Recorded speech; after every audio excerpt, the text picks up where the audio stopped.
All right. And now we've got our Quebec director, Renaud Brossard, and somebody in Montreal. When you're asking for gifts, it's important to be a little bit cognizant of the price tag. I think that's a generally just the right way to be when you're asking for things. Usually there's some kind of budget involved. Mhm. Somebody in Montreal, though, they're asking for a really, really big Christmas gift. Renaud, what's going on over there? I think he summed it well. I mean, there's this guy, this billionaire guy living in Montreal named Stephen Bronfman. He's a huge fan of baseball. And I mean, I get it. It's a fun sport. And he wants to bring back a baseball team, not a full-time one, a part-time one. He's trying to convince the Tampa Bay Rays to come and play in Montreal, have the season. But to do that, he needs a new stadium. And he wants Quebec taxpayers to pay for a very large chunk of the price of that stadium. Yeah, and that's so the equation here is important. So he wants the Tampa Bay Rays to play half their games in Montreal, but of course, even if you play only half your games, you still need a whole stadium. So the bill is going to be pretty big. But until now, he hasn't said what the price tag is be. He's just like, hey guys, this is going to be awesome. And people are like you, or how much is it going to cost? I'm like, don't worry about that. It's just going to be awesome. Let's focus on that. But now it's leaking out a little bit, the actual price tag. What's the damage there, though? For the total project, what we're looking at is $1 billion. Ooh. Now, not all of it is coming from taxpayers, if it works, thankfully. But he wants taxpayers to pay for about 30% of it, for up to $300 million. And he's not looking for taxpayers to get an equity stake of some sort or anything. He's looking for either direct subsidies, just getting a $300 million check would be kind of nice, right? It's either that or this new thing that Quebec calls forgivable loans, where you loan someone money, but if they happen to reach certain objectives, which, let's be honest, a lot of companies end up doing, you just forget that you loaned them the money and let them keep the money instead. So yeah, what he's trying to get is up to $300 million to build a brand new stadium in Montreal so we can have a part-time baseball team, even though we've already got an expensive taxpayer-funded stadium that's just sitting empty. And we're also one of few cities where we have built stadiums with private money only in the past. I mean, the Bell Center was built with private money. Yeah, the Montreal Canadiens, man, to build their own barn. My understanding is it's pretty swanky. Feel like you could probably pull this off yourself if you're a billionaire. I gotta pause on the term forgivable loan. Like that sounds like the kind of one when you're in college and you're asking your parents for a little extra money.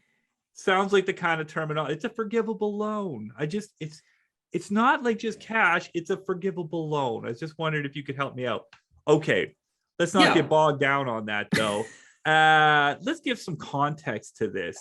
What $300 million? What is that? Put some context on that. So if I looked at the last Quebec budget, and the estimates are that the average Quebecer's income tax bill will cost them $5,600 for provincial taxes this year.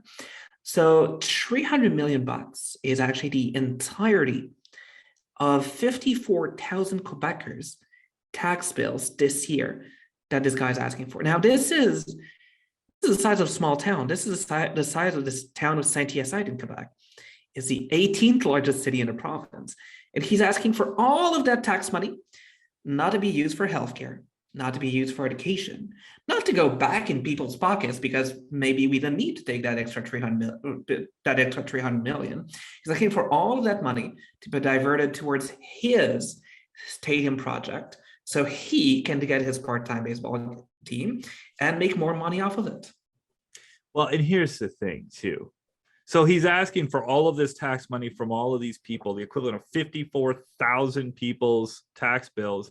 He wants it to go into to his own little project there, Mr. Bronfman. That's what he's shooting for. Does he need it though? Like, is this, should I be feeling I bad for the mean, poor guy? Is this Tiny Tim in a Dickens novel? Just, can I have a little bit extra? Like, what's going well, on here? so some of the older folks listening might know the Bronfman name from somewhere because they're the family that's behind the Seagram's whiskey empire that made a decent amount of money. And yes, one of the later Bronfman kind of screwed the pooch and lost a bunch of money, but the family is still worth 3.8 billion.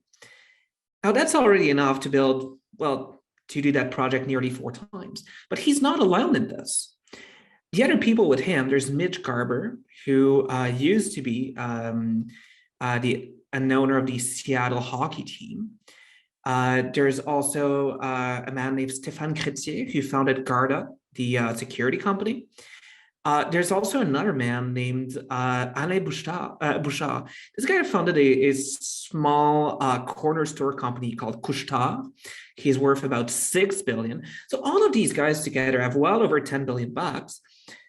But I think that really what they need to do this project is for people, for a family in Quebec making 70,000 a year, to give them the totality of their tax. Well, actually, for 54,000 Quebecers making average wages, to give them the totality of their taxes so that these billionaires can actually do a part-time baseball team.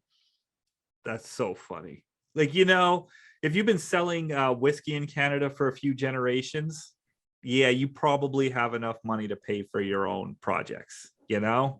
Anyways, all right. But let's look at it. I'm going to play devil's advocate here. If you build it, they will come. I think that's, like, why not? Let's just give her. Let's put it up. It'll probably be awesome. We'll all make a bunch of money, watch some baseball. It'll be great.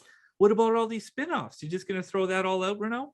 There's a constant when we talk about pro sports stadiums and pro sports subsidies, is that the promoters talk about spinoffs, the politicians talk about spinoffs, and the economists never talk about spinoffs. Proper economists, university economists, so not the ones paid by the project's promoters to try and get a subsidy, but university economists have looked at these things. They've looked at it. The first time there was a subsidized stadium in North America, I think it was in 1953.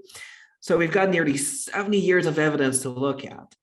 And nearly every study, there's a quasi-unanimity amongst economists that have studied these things to say that no, there's barely economic impact, if any, from a team. There's some that actually found a negative impact from bringing a sports team. And basically, just every single time that the public subsidizes these things, what they found when you ask a panel of top economists, including Nobel Prize winners, what they say is, in 83% of them say that the taxpayers do not ever see the color of that money again if they put the money in it. There's 4% that think maybe it's worth it. But if you look at the responses for those 4%, they say, oh yeah, taxpayers are not going to get that money back. But when a team wins something, there's a certain amount of joy, and we should be able to compensate the team for that joy. Hence why those subsidies. So even the economists that are for it admit that there's no way taxpayers are going to see that money again. So no, in terms of spinoffs, there's really nothing. There's no proper justification for this. Yeah, it's funny. I always look at it, the promoters of deals like this always say, oh, it's going to be such a great deal for taxpayers. They're going to come out way ahead. If it's such a great deal, why won't people put their own money in? Why are we so lucky that we get to be part of this deal? The reality is it goes sideways all the time, because that's what happens when you're spending other people's money. When you're spending your own, you're kind of careful. When you're spending somebody else, not so much. Okay. Where are we going from here? What's the next steps? I know you've been on this. Tell us what you were doing. Remind everybody what you were doing down in Tampa Bay. And then tell us where we're going from here. Oh, we've got a bunch of things planned. I don't want to spoil any surprises yet, but I know so far we have started a petition on this. We've collected well over 10,000 signatures against this kind of subsidy, and the numbers keep ticking up. We've also purchased a billboard back in October, right next to where the Tampa Bay Rays play in Florida, to tell the owner and the Rays that no, Montreal taxpayers do not want to pay for this new stadium. And we're sorry about that. We're going to keep pushing that message, keep making sure that there's a lot of opposition, that politicians know that the people do not want to have to pay this $300 million bill. And we're going to keep doing it until we can cancel this bad idea. Yeah, you know what is funny? I love baseball. Baseball is one of my favorite sports. You and me, we actually caught a Jays game this summer. It was awesome. Super fun. We're totally in favor of baseball. Just not taxpayers paying for it. That's where we draw the line. All right, Renaud. Thank you so much for chatting and working on this. It's my pleasure. Hi, I'm Scott Hennig, president of the Canadian Taxpayers Federation. If you've got another minute, I'd like to ask you to think about the one person you know that would really enjoy listening to this podcast. Do us a favor and do them a favor and send them a quick note to let them know about it. At the Canadian Taxpayers Federation, we believe there is power in numbers. That's why we've worked so hard to build an army of taxpayers who are ready to push back. And we did it because people like you shared our work with that one person that they knew would really appreciate taking part. Thanks for listening, and thanks for doing your part to make Canada a better place.